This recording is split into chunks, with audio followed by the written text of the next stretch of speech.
الرحمن الرحیم۔ ایک صحابی رسول صلی اللہ علیہ وسلم قرآن پڑھتے ہوئے روتے ہیں، گریہ طاری ہو جاتا ہے۔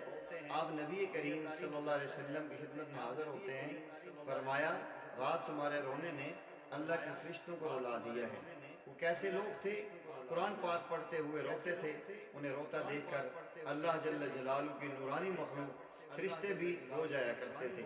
حدیث میں آتا ہے، ہمارے پیارے آقا کریم صلی اللہ تعالی علیہ وسلم نے ارشاد فرمایا، جب کوئی انسان اچھی آواز سے، عمدہ لہجے کے ساتھ، محبت اور شوق کے ساتھ قرآن کریم کی تلاوت کرتا ہے تو اللہ جل جلالہ کا فرشتہ اس کے قریب آنا شروع کرتے ہیں۔ فرشتے قریب آتے آتے یہاں تک اس قاری کے ہونٹوں پہ اپنا ہونٹ رکھ دیتے ہیں، سبحان اللہ، اپنا منہ اس کے منہ پر رکھ دیتے ہیں۔ اور اس فرشتے کی محبت کا حال یہ ہوتا ہے کہ اللہ رب العزت اس پڑھنے والے کی اس قرآن کی تلاوت